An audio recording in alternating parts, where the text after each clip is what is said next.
What do you make of the Home Secretary's comments about stop and search? Are they useful in any way? Well, at the moment, there has never been any evidence to suggest that increase in stop and search is going to have a fundamental difference in the community that they're targeting. I think what will happen is that you're going to have a lot of members of the community being targeted unnecessarily because of the way the police operate already in the terms of racial bias towards certain communities, especially the black community. So I think that unless there is proper intel to suggest that they're going to increase stop and search in a certain area or in a certain community, they need to think, how are they going to do this without further alienating the black community? Because we've seen this before. Back in the 80s, this is more my time, the 70s and 80s, there was a massive increase in the sus law. And they came in and swamped South London, and that alienated a large percentage of the black community, which then caused the outbreaks of the uprisings in 1981. I'm not suggesting that's going to happen in this case, but what I will suggest is that this will definitely further alienate the black community because of the way the police already operate within that community. What could be done to improve the relations between the police and local communities? Well, I think the first thing that has to happen if you want to improve relationships is that you have to admit that institutional racism actually exists in their institutions.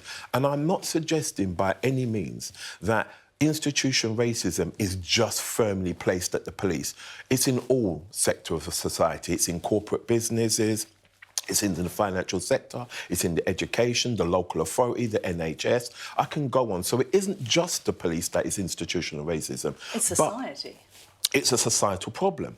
But I think the police not admitting that, or should I say Mark Rowley not admitting that, is actually the biggest problem, because you can't fix something if you're not willing to admit that we have a problem in the first place.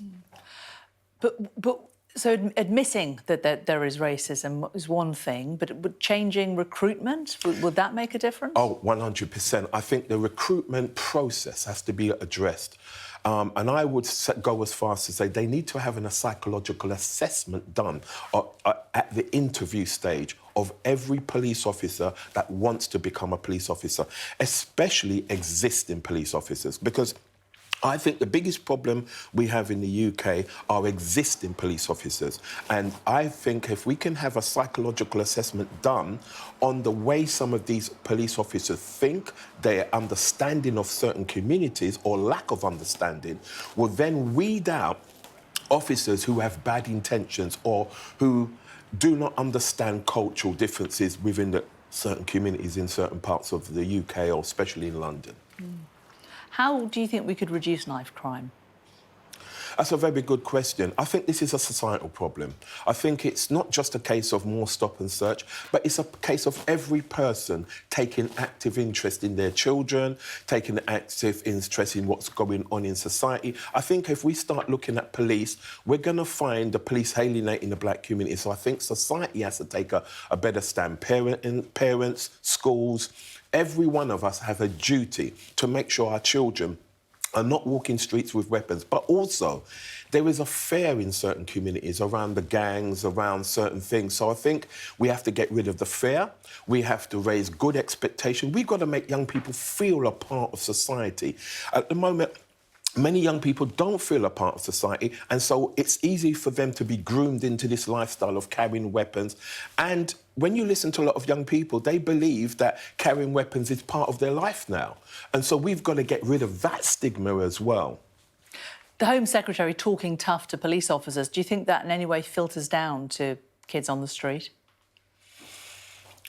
I think the Home Secretary has issues of her own that has to be addressed, because for a Home Secretary, especially an Home Secretary from the Asian community, not believing that this country, that this society has institutional problems, is really a problem for us in the community. Because if you can't admit that institutional racism exists and you have suffered, maybe not in the same way as of black kids, or then I think that's a problem in itself. But the rest of it about this kind of hardline approach, We've seen it all before, like I said, and it's never made a big difference in our community, this hardline approach. I think what needs to happen is looking at recruitment processes, looking at the kind of police officers who want to join the force, kind of looking at a psychological assessment of every single police officer, existing ones and new recruits, and the most important thing is to get the community more involved in the training process.